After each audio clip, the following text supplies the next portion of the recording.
Welcome back to the Deep Dive. Today, we are doing something a little different and honestly, a little daring. I'd say so. Usually we take a concept like a tech trend or, a historical event, and we dismantle it to see how it works. Yeah, we break it down into its component parts. Exactly. Hmm. But today, we are taking a person. Ha. And not just any person. We are taking arguably the most famous, most analyzed, and most debated figure in all of human history. Someone whose face is on stained glass windows, whose name is in billions of prayers, and who has been the subject of more books than anyone else who has ever lived. We are talking about Jesus of Nazareth, but, and this is a massive but, we are not doing a sermon here. Not at all. We aren't doing a theological debate on the Trinity, and we are definitely not reading from a standard catechism. We are looking at a very specific, very unique stack of documents that claims to offer something else entirely. It offers a biography. A biography. And biography is really the right word for the source material, isn't it? Yeah. It is. It doesn't read like a typical religious text full of thou shalts and pronouncements. It reads like a psychological profile. Yes. It's detailed, it's gritty, and frankly, it's full of things I had never, ever heard before digging into this. Right. Most of us, even if we aren't religious, we have a fixed image of Jesus in our heads. Sure. Maybe it's the baby in the manger, or the man on the cross, or the teacher giving the Sermon on the Mount. Those big, iconic moments, the highlights. Exactly, the highlights. But the sources we have today are interested in the white space between those highlights. They seem to focus on the personality, the internal struggles, the childhood hobbies, the private conversations. And that is the mission for this deep dive. We want to construct a personality profile. We want to, just for an hour, try to strip away the gold leaf and the halo and look at the character of the man. We want to understand how he thought, what he struggled with, and how he navigated the day-to-day reality of life in the first century. And let me just say, if you're listening, there are some serious aha moments coming up. I mean, we're going to talk about Jesus the musician. A harpist, specifically, Right. and a good one at that. A harpist. We're going to talk about his teenage rebellion, which, and you're not going to believe this, involved art class and a charcoal drawing. A moment that had some pretty serious consequences for him, actually. We're going to look at why he refused to use what we might call magic to solve his own problems, his own hunger. And, perhaps most surprising to me, we are going to talk about a woman named Rebecca. Ah, the Rebecca story. That's That is. It's profound. It really shifts your perspective on his humanity and the very real sacrifices he seems to have made. So buckle up. We are moving beyond the icon and into the life of the boy from Nazareth. Let's unpack this. Let's do it. So let's start at the beginning. Or, well, not the very beginning, but the early years. Yeah. The sources describe his school days in Nazareth, and honestly, he sounds like that kid in class who makes the teacher nervous. Oh, completely. Not because he's a bad kid, but because he's too smart. He was definitely an intellectual outlier. The documents describe him as a diligent pupil, so he wasn't lazy, but he belonged to what they call the progressive third of his class. Progressive. Meaning what, exactly? Meaning he wasn't just accepting what he was told, he was constantly asking these embarrassing questions, as the sources put it. Embarrassing how? Like, why do I have to learn this? Or when is recess? Yeah. That kind of thing. No, not at all. It was more like a deep structural skepticism about the world and the explanations he was being given. You have to remember the context.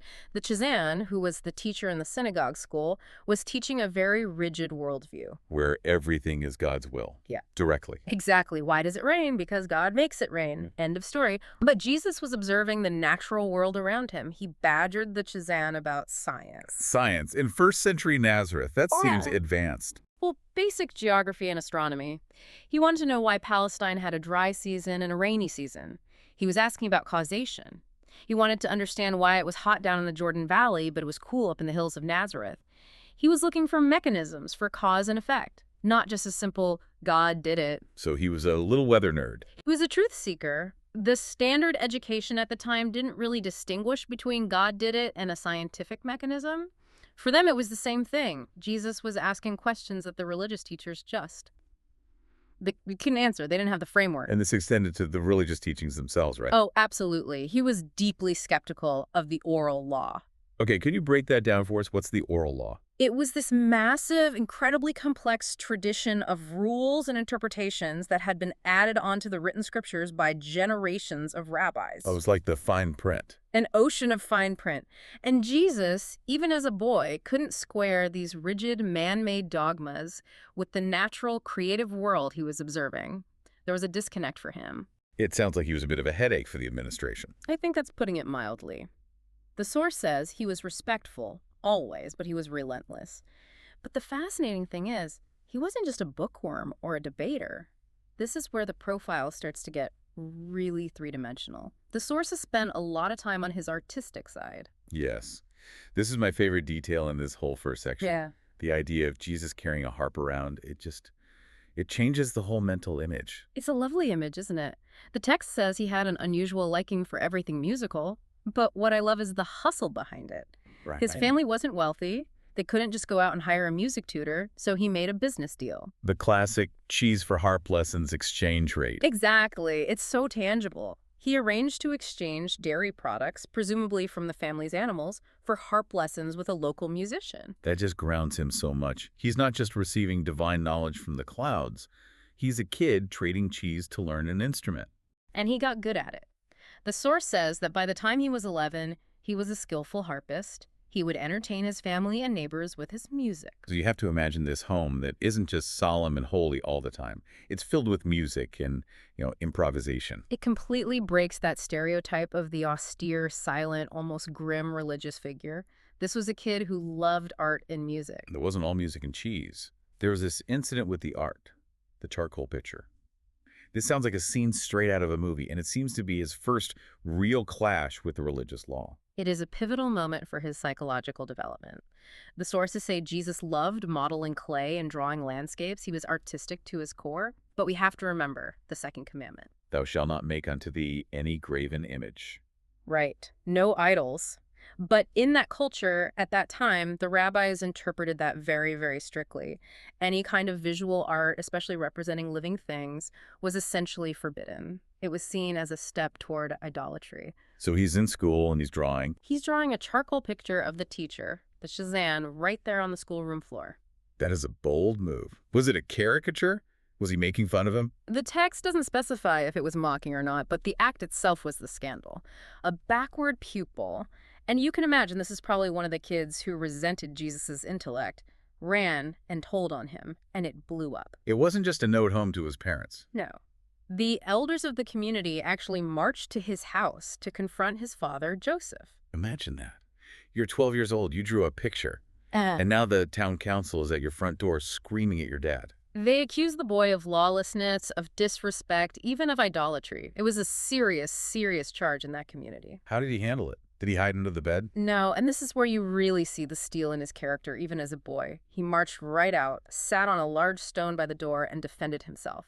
The text says he fearlessly confronted his accusers. Wow. He apparently resented that they were blaming his father for something he had done. He owned it completely and spoke his mind. But Joseph had to make a call, right? As the head of the family, he's caught in the middle. He is. And Joseph was a prudent man. He respected the community standards, even if he didn't always agree with them. He ruled that the rabbinical interpretation had to be followed. He told Jesus, no more clay, no more drawing. That's heartbreaking. For a creative kid to be told, stop creating. It was. The source actually calls it one of the great trials of his young life. A great trial. Overdrawing. Think about it. To give up a creative outlet that brought him so much joy, all because of a rule he fundamentally didn't agree with, that's a heavy burden for a child. He obeyed his father, but the text is explicit. He was unconvinced of the wrong of what he had done. So he submitted to the authority, but he didn't change his own internal judgment. Precisely. He respected the person, his father, without accepting the premise of the rule. And that independence of mind, that integrity, it showed up in his physical life too. Right, because he was apparently a pretty tough kid. He was a big kid, robust, a leader among his peers. The source even says he invented new games for the local boys to play. He was a creator in that sense, too. But he had this, what the source calls a pacifist paradox. The refusal to fight. He absolutely refused to defend himself physically. If bullies attacked him or tried to start a fight, he just wouldn't hit back. Which in a rough-and-tumble village in the first century usually makes you a target. You get walked all over. It would have, if not for a boy named Jacob. The bodyguard. I love this character. It's Well, such a great detail. Jacob, the stonemason's son. He was a neighbor boy, a year older than Jesus, and he basically appointed himself Jesus' champion. How did that happen? He just saw the dynamic that this brilliant, popular kid, Jesus, wouldn't fight for himself. So he decided that if anyone messed with Jesus, they had to answer to Jacob. He became his protector. It's such a human dynamic. The gentle, creative leader and his rougher, more pragmatic, protective friend. It really helps you visualize him as a real boy in a real neighborhood. It does. And it also grounds him in the reality of labor. The sources go out of their way to list his skills. It wasn't just carpentry. Right, we always hear the carpenter's son, but the resume is much longer than that. Much longer. He was like a polymath of manual labor. He learned to milk the family cow. He learned to make cheese. Probably came in handy for those harp lessons. Kidduckles, probably. And by age 10, he was an expert loom operator. He was a weaver. Later on, when he worked with his uncle Zebedee, he became an expert fisherman. This wasn't a guy who just sat around reading scrolls all day. He had calluses on his hands. He had calluses. He knew how to fix things, how to build things, how to make things work in the real world. Which becomes incredibly important because, as we move into his adolescence, tragedy strikes the family. Joseph dies. Yes. This transitions us into the adolescent and young man section of our profile. Joseph has an accident at work, a derrick collapses, and he's killed. This changes everything for Jesus. He's no longer just the eldest son. No, he becomes the father brother. He effectively becomes the head of the household overnight. And the entire financial burden of a large family falls squarely on his shoulders. Completely. And they were not well off to begin with. The text says the family faced declining standards of living. They slid into what the source calls real poverty. There were years where they really felt the pinch. How did he handle that pressure? With what the text calls sturdy and practical optimism. He wasn't despairing. He was managing the budget. He was paying the taxes. He was making sure everyone was fed. He took on the role of the provider. I found his parenting style, or I guess his brothering style, really interesting. He came in and changed the whole culture of the house. He did. He shifted the family dynamic from what the source calls negative forbidding, a long list of taboos, don't do this, don't do that, to positive exhortation. So less about avoiding bad behavior and more about encouraging good behavior. Exactly. It was all about do good rather than stop being bad. It was aspirational. That's surprisingly modern child psychology, isn't it? It really is. He also instituted family conferences. Family meetings. Yeah. There's a specific example given with his younger brother Jude, who is apparently a bit of a firebrand and a hothead. If Jude needed discipline, Jesus wouldn't just dictate the punishment from on high. Right. He would gather the whole family and they would discuss it and decide on the consequences together. It was democratic. He was trying to build consensus and character, not just enforce obedience. He's building a team, not just running a household. That's a great way to put it. Okay, we have to get to the part of this section that I think will surprise people the most. The romance. The story of Rebecca. This is a poignant chapter. It's one of those details that makes you just stop and stare at the page. So who was Rebecca? Rebecca was the daughter of Ezra, a wealthy merchant in Nazareth, and the source is very clear. She fell in love with Jesus. And this wasn't just a secret crush. No, not at all. She confided in Jesus' sister, Miriam, so the family knew, and her father, Ezra, was fully on board. In fact, he practically tried to orchestrate the whole thing. He invited Jesus to celebrate Rebecca's 17th birthday. The source says it was essentially a setup for a proposal. So let's just picture this for a second. Jesus is a young man, he's poor, he's carrying the weight of his whole family on his back. And here is the daughter of a wealthy merchant. She's beautiful, she's in love with him, and she's offering a life of comfort. And not just comfort. Her father, Ezra, basically offered to take care of Jesus' entire family financially so that he and Rebecca could marry. It's the ultimate off-ramp. Yeah. It's the classic temptation of a normal, happy life. He could have had stability, wealth, love, everything. He could have put down the burden. It was a golden ticket out of poverty and struggle. What happened at the birthday party? What did he do? He listened. The source says he was deeply compassionate. He didn't scoff at the offer or treat it lightly, but he refused. Why? What reasons did he give? Two main reasons. The first was his immediate, tangible obligation. He said he had to finish rearing his father's family. He felt he couldn't abandon that post until the youngest child was raised. Okay, that makes sense. A sense of duty. Right. But the second reason was more mysterious, more profound. He spoke of a destiny. He told Rebecca that he couldn't assume obligations of lifelong duration, like marriage, until his destiny was made manifest. He had a sense that he was meant for something else. That must have been absolutely devastating for her. She was heartbroken. The text is clear on that. But, and this really speaks to the quality of their connection, she remained devoted to him. What happened to her? She never married. The text says she followed his public ministry later in life from a distance and was even present at the crucifixion. Wow. Just adds this layer of, I don't know, sacrificed happiness. He consciously gave up the chance for romantic love and a stable family life. It emphasizes that his path was a choice. It wasn't that he was devoid of human feelings or opportunities. He chose his mission over his own personal happiness. It was a deliberate sacrifice. And speaking of choices and culture clashes, we have to talk about the trip to the Greek city, Scythopolis. This really highlights the difference in worldview between Jesus and his father Joseph before Joseph died. Yes, this is a great little anecdote that shows the contrast. Scythopolis was a nearby Hellenistic city, a heathen city to a conservative Jew. It was full of Greek architecture, open-air theaters, public gymnasiums, and athletic games. To a man like Joseph, this was basically Sin City. Exactly. But Jesus was fascinated by it. He loved it. He was enthusiastic. The source says he marveled at the marble temple and the beauty of the theater. He watched the athletic games and was thrilled by the physical competition. He didn't see paganism. He saw beauty and human excellence. And what was Joseph's reaction to his son's enthusiasm? Joseph was horrified. He was shocked. To him, this was all pagan vainglory and idolatry.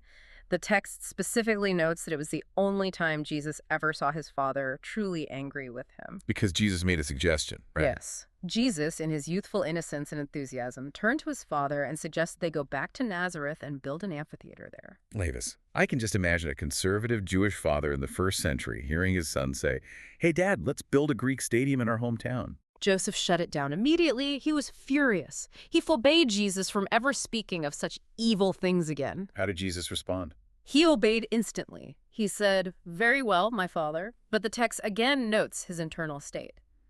He remained unconvinced that the games were evil. He saw beauty in the human form and in recreation, where Joseph only saw a cultural and religious threat. It really highlights how incredibly open-minded he was. He wasn't afraid of the outside world or other cultures. Exactly. He could find the good, the true, and the beautiful in things that his own tradition had labeled as bad or dangerous. Okay, so let's move forward in the timeline. Jesus grows up, the private years in Nazareth come to an end, and he heads down to the Jordan River to see his cousin, John the Baptist. A major turning point. Now, usually we hear that baptism is about repentance for sin. But if Jesus was this perfect figure, why would he need to get baptized? The sources have a specific take on this, don't they? They make a critical distinction here. It states very explicitly that Jesus did not get baptized for the repentance of sin. He had no confession to make. So what was it for? What was the point? It was a public act of consecration. It was a signal, both to himself and to the world, that he was finished with his private life as a carpenter and was now ready to begin his public mission to be about his father's business, as the phrase goes. It was a line in the sand. A line in the sand. And it was also a gesture of solidarity. He was identifying himself with the pious people of his time who were seeking a better way. He wasn't setting himself above them. And something supernatural happens here at the baptism. Yes. The text describes the full personalization of his thought adjuster. Okay, let's break that term down quickly for the listeners because it's unique to these sources. Right. So in the context of these documents, a thought adjuster is the fragment of God, the divine spirit that dwells within the human mind, sort of a celestial pilot or a spirit guide, essentially. And it becomes personalized. Yes. At the moment of his baptism, this indwelling spirit became fully conscious and independent within him. The source says Jesus saw a vision, and he heard a voice say, "This is my beloved Son, in whom I am well pleased." But interestingly, the experience was different for everyone there. Very different. The source says only Jesus saw the vision, John the Baptist heard the voice but didn't see anything, and the crowd. They just saw a man getting baptized. Nothing more. So it was an intensely personal, internal transformation, not a public spectacle. But that's the key. It was for him. Which leads directly into the famous 40 days in the hills.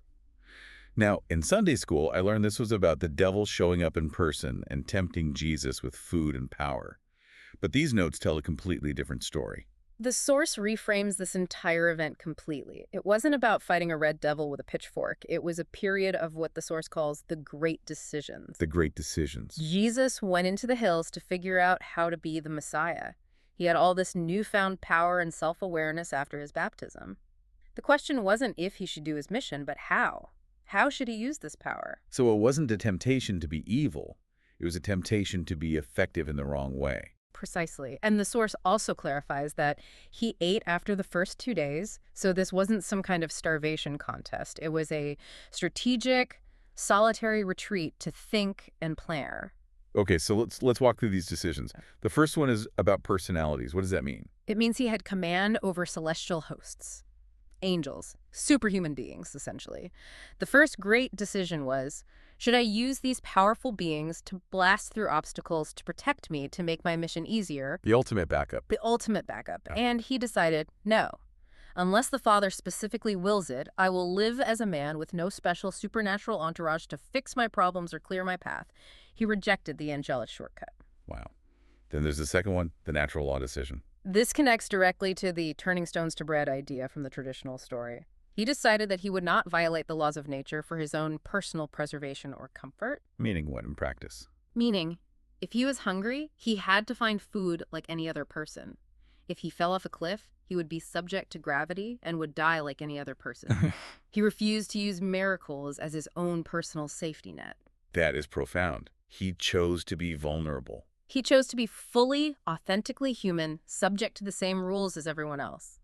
Which leads to the third decision, which was about spectacle. This is the jumping off the temple thing. Right. He considered, should I perform some grand, undeniable miracle to win over the crowds, defy gravity, do something so spectacular that everyone would have to believe? He rejected the wonder worker persona. Why? Wouldn't that have been efficient? He knew that dazzling people with magic would get their attention, but it wouldn't change their hearts. It would create followers based on fear and awe, not on love and truth. It would be a spiritual coercion. And finally, the fourth decision, the political one. The zealot option. The Jewish people were under Roman occupation. They were desperate for a political, military messiah to lead a rebellion and restore the kingdom of Israel. He had the charisma and power to do it. He could have been a king. He could have been a king, an emperor even. He rejected all political compromise, all acquisition of wealth, and all use of violence. He chose not to be a general. So the result of these 40 days of intense thought was a plan to establish a spiritual kingdom using, and I love this quote from the source, natural, ordinary, difficult, and trying methods. That's the key phrase right there. Natural, ordinary, difficult. He chose the hard way. He chose the human way because he wanted to transform people from the inside out, not shock them into submission from the outside in. That philosophy of the hard way, or the natural way, seems to really bleed into his teaching style. Yeah. Let's talk about his attitude toward Scripture. This was genuinely shocking to me when I first read it in the notes. It is shocking, especially for its time. It comes from a private conversation, the source details, the talk with Nathaniel. Nathaniel was one of his apostles, right? The skeptical one. Yes, a bit of a scholar, a thinker. And Jesus took him aside and privately taught him something radical, that the Scriptures are human in origin. Human in origin. That's I mean, for a religious leader to say his own holy book is flawed, that's almost unheard of. He told Nathaniel that the Scriptures contain both sublime truth and grave error, side by side. Specifically, he rejected the parts of the Old Testament where God supposedly commands the slaughter of enemies, the killing of women and children. What did he say about those passages? He called them the words of not very holy men. He was essentially saying our ancestors wrote this and they were often mistaken. They projected their own anger and fear onto God. That is a massive distinction. He's telling his followers, just because it's written down in a holy book doesn't mean God actually said it. He taught them a method of critical reading. He told them to appropriate the cream of the Scriptures, the truth, the beauty, the love, and to ignore the negative, vengeful, primitive parts. It was a radical, critical approach to faith. He also sort of flipped the golden rule. Yeah. I always thought do unto others with the standard, but the source makes a very specific point about positive religion. It does. Most ancient ethics, even the golden rule in some forms, were negative. Do not kill, do not steal. Hillel the Elder's famous summary was, what is hateful to you, do not do to your neighbor. It's about restraint. Avoiding harm. Right. Jesus made it aggressively positive. It's not just don't harm others, it's whatever you wish that men would do to you, do so to them. And even further, return good for evil. It's proactive. It's about initiating goodness, not just refraining from badness. And the second mile. I had heard the phrase, but I never knew the context of this. It's fascinating. Oh, the context is everything. Under Roman law, a soldier could legally compel a civilian in an occupied territory like Judea to carry his heavy pack for 1 mile. It was a symbol of oppression. A humiliation. A constant daily reminder of who was in charge. So Jesus' listeners would have hated this law. And he says to them, if a soldier compels you to go 1 mile, go with him too. Which on the surface sounds like, just be a doormat, just submit even harder. But it's not. It's an act of taking control of the situation. The first mile is compulsion. You have to do it. You're a victim. The second mile is a free choice. It's a gift. So you're no longer the victim. You're no longer the victim. By doing it cheerfully and going further than demanded, you completely subvert the power dynamic. You challenge the oppressor with unexpected goodness. You turn a demand into an act of grace. It's an act of moral defiance through generosity. That is incredibly empowering. It's psychological judo. It really is. It shifts the power from the oppressor to the oppressed. His whole social style was also very specific. The sources use this recurring phrase, as he passed by. Yes. His ministry wasn't a staged production. He didn't set up a podium in the town square and say, come hear the truth at 2 p.m. It happened casually, organically. Yeah. He met people where they were as he was passing by. And he had this remarkable emotional intelligence. The text says he didn't probe or pry. That's a beautiful and subtle detail, isn't it? He made people feel that they were conferring with him, not confessing to him. What's the difference? Confessing implies a power imbalance. You're the sinner, I'm the judge. Conferring means we're equals, working on a problem together. He respected people's dignity. He never made them feel small or ashamed to get them to open up. But at the same time, he didn't indulge in self-pity. No, not at all. He offered what the source calls constructive sympathy. He acknowledged their pain, but he refused to let people wallow in it. He avoided false sympathy, that thing where you just join someone in their misery and amplify it. He always pointed toward a solution or a better perspective. And while we're on his social intelligence, we have to mention his view on women, especially for that time period. It was groundbreaking, absolutely revolutionary. He had a dedicated women's corps of about a dozen women who traveled with him and supported the ministry, which was practically unheard of. And the sources say he appeared to women first after the resurrection. Yes, to Mary Magdalene and then to a group of women. He also revealed his identity to the Samaritan woman at the well, an outsider. He consistently treated women as intellectual and spiritual equals in a culture that absolutely did not. Okay, so we've looked at his childhood, his big decisions, his teaching philosophy. Now, let's try to pull it all together into a personality profile. Behold the man, as the section title says. What are the core traits that emerge from all this? The word that keeps coming up for me again and again is valence. The source calls him a unified personality. What did that mean? It means he held apparent opposites in perfect harmony. He was enthusiastic, but not a fanatic. He was imaginative, but intensely practical. He was frank and direct, but always kind. He was reverent, but had a sense of humor. And cheerfulness, that's a big one. Yes. This is a major contradiction to the man of sorrows image we often see in religious art. The sources insist that he was a soul of gladness. He constantly promoted good cheer. He wasn't walking around with a dark cloud over his head all the time. He enjoyed life. And he was brave, unafraid. Courageous, but not reckless. There's a story where his followers, who were worried about his safety, wanted to send armed guardsmen loyal to David Zebedee to protect him. A security detail. It's a security detail. And Jesus calmly sent them away. He said he didn't need that kind of defense. His trust was elsewhere. There's one story from the source material that I think just perfectly captures his personality in a single moment. It's the story of the young John Mark and the lunch basket. This is one of my favorite anecdotes in the entire stack of documents. It's so simple and so revealing. So set the scene for us. John Mark was a teenager, a wealthy kid from Jerusalem who absolutely idolized Jesus and desperately wanted to be part of his inner circle. On a Wednesday, which the apostles took as their day off, Jesus went up into the hills by himself to rest and pray. And John Mark insisted on carrying the lunch basket for him. Just a kid wanting to be helpful, to be near his hero. Exactly. And a lot of leaders would have been annoyed by that, right? Leave me alone, I need my space. But Jesus didn't send him away. He welcomed him. He spent the whole day just hanging out with this teenager. What did they talk about? Did he give him some deep theological lecture? Hmm. The end of the world? No, that's the beautiful part. They talked about boyhood. They talked about family life. Jesus asked him about his parents and gave him advice on growing up. Just normal conversation. Normal conversation. He talked about how a good, loving home life helps create a loyal and noble character. He told John Mark that parents need to use wisdom, not just love, when raising their children. It's so human. Just a man taking the time to mentor a boy on a sunny afternoon. It shows his accessibility. Here is a figure who the sources claim is the creator of a universe, and he's taking his day off to chat with a teenager about his mom and dad.